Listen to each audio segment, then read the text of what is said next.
Hello guys welcome to my channel. നമ്മളിപ്പോൾ സ്ക്രീനിൽ കണ്ടിട്ടുള്ള ഇങ്ങനൊരു വീഡിയോ ഇപ്പോൾ ഇൻസ്റ്റഗ്രാമിലൊക്കെ ട്രെൻഡിങ് ആയിക്കൊണ്ടിരിക്കുകയാണ്. ഇങ്ങനെയുള്ളൊരു വീഡിയോ നമുക്ക് എങ്ങനെ ക്യാപ്കട്ടിൻ്റെ ടെംപ്ലേറ്റ്സ് ഉപയോഗിച്ച് ക്രിയേറ്റ് ചെയ്യുക എന്നുള്ളതാണ് ഇന്നത്തെ ട്യൂട്ടോറിയൽ. So let's start. അതിനായിട്ട് നമ്മൾ ഫസ്റ്റ് ക്യാപ്കട്ട് ഓപ്പൺ ചെയ്യാം. ക്യാപ്കട്ട് ഓപ്പൺ ചെയ്തതിന് ശേഷം ക്യാപ്കട്ട് പല ആൾക്കാരതിലും പല രീതിയിലാവും മേ ബി അതിൻ്റെ ഇൻ്റർഫേസ് വരിക. ഇങ്ങനെയുള്ളൊരു ഇൻ്റർഫേസ് വരുന്ന ആൾക്കാരാണെന്നുണ്ടെങ്കിൽ താഴെ ടെംപ്ലേറ്റിൻ്റെ ഓപ്ഷൻ എടുത്താൽ അവിടെ ടെംപ്ലേറ്റ്സ് കാണും. അല്ലാണ്ട് പഴയ മോഡലാണെന്നുണ്ടെങ്കിൽ നിങ്ങൾക്ക് മുകളിൽ ഒരു സെർച്ച് ബാർ ഉണ്ട്, അവിടെ സെർച്ച് ചെയ്താലും മതി. ഇനി അങ്ങനെ ഒന്നും കിട്ടുന്നില്ല എന്നുണ്ടെങ്കിൽ നിങ്ങൾ ഗൂഗിൾ ഓപ്പൺ ചെയ്തിട്ട് ക്യാപ്കട്ട് ടെംപ്ലേറ്റ്സ് എന്ന് സെർച്ച് ചെയ്താൽ നിങ്ങൾക്ക് അവരുടെ ഒരു ഒഫീഷ്യൽ വെബ്സൈറ്റ് ഓപ്പണായി വരുന്നതാണ്. നിങ്ങൾക്ക് അതിലൂടെയും കയറാവുന്നതാണ്.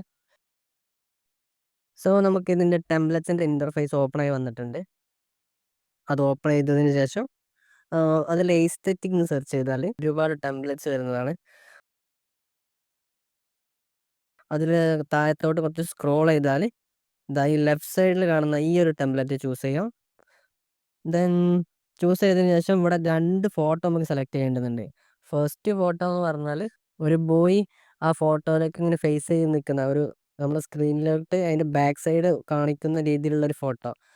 നിങ്ങൾക്ക് അതിലോട്ട് മാച്ച് ആയിട്ടുള്ള ഒരു ഫോട്ടോ ഏതാണെന്ന് വെച്ചാൽ അത് സെലക്ട് ചെയ്ത് കൊടുക്കുക. രണ്ടാമത് വരുന്നത് ആ ഗേളിൻ്റെ ഫോട്ടോ ആണ്. നിങ്ങളുടെ ഗേളിൻ്റെ ഫേസിലോട്ട് ക്ലോസ് ആയിട്ടുള്ളൊരു ഫോട്ടോ ഉണ്ടെങ്കിൽ അത് സെലക്ട് ചെയ്യാം. സോ ഇവിടെ 2 ഫോട്ടോ ഞാൻ സെലക്ട് ചെയ്ത് കൊടുക്കുന്നുണ്ട്. സോ ഇവിടെ 2 ഫോട്ടോ വന്നിട്ടുണ്ട്.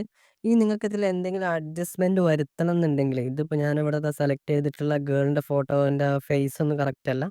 സോ അതിൽ ഫോട്ടോ സെലക്ട് ചെയ്തതിന് ശേഷം അതൊന്ന് ക്രോപ്പ് ചെയ്തിട്ട് അതിൻ്റെ ആ ഐസിൻ്റെ ഭാഗമാണ് നമ്മളിതിൽ ഫോക്കസ് ചെയ്യുന്നത്.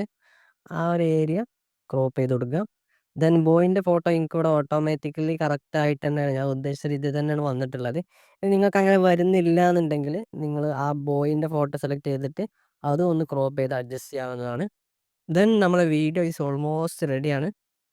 കുറച്ച് നേരം വെയിറ്റ് ചെയ്താൽ അതിൽ ആ സ്ലോ മോഷനൊക്കെ ഒന്ന് അഡ്ജസ്റ്റ് ആവാനുണ്ട്. അതൊക്കെ റെഡി ആയി കഴിഞ്ഞാൽ നമ്മളെ വീഡിയോ ഓൾമോസ്റ്റ് റെഡിയാണ്. പിന്നെ അതിൽ എക്സ്പോർട്ട് ചെയ്യുമ്പോൾ 2 ഓപ്ഷൻ കാണിക്കുന്നുണ്ട്. സേവ് ടു ഡിവൈസും save and share to TikTok എന്നുള്ള ഓപ്ഷനും ഉണ്ട്. നിങ്ങൾ രണ്ടാമത്തെ option save and share to TikTok എന്നുള്ള ഓപ്ഷൻ ക്ലിക്ക് ചെയ്യുക. അതിൻ്റെ റീസൺ എന്താണെന്ന് വെച്ചാൽ അതിൽ ക്യാപ്കട്ടിൻ്റെ ഒരു വാട്ടർമാർക്ക് വന്നിട്ടുണ്ട്. നമ്മൾ ആ ഒരു മെത്തേഡ് യൂസ് ചെയ്യുകയാണെന്നുണ്ടെങ്കിൽ നമുക്ക് ആ വാട്ടർമാർക്ക് ഒഴിവാകുന്നതാണ്. വാട്ടർമാർക്ക് ഒഴിവാക്കുന്നതാണ് നമ്മുടെ വീഡിയോൻ്റെ ക്വാളിറ്റിക്ക് ഏറ്റവും ബെറ്റർ. നമ്മുടെ വീഡിയോ ഈസ് ഓൾമോസ്റ്റ് റെഡി. നേരെ എക്സ്പോർട്ട് കൊടുത്താൽ നിങ്ങളുടെ ഗാലറിയിലോട്ട് സേവ് ആവുന്നതാണ്. ഇതുപോലെ ഇൻസ്റ്റഗ്രാമിൽ ട്രെൻഡിങ് ആയിട്ടുള്ള ഫോട്ടോ എഡിറ്റിങ്ങും വീഡിയോ എഡിറ്റിംഗ് ഒക്കെ ലഭിക്കാനായിട്ട് നമ്മുടെ ചാനൽ സബ്സ്ക്രൈബ് ചെയ്യുക. And thanks for watching. By.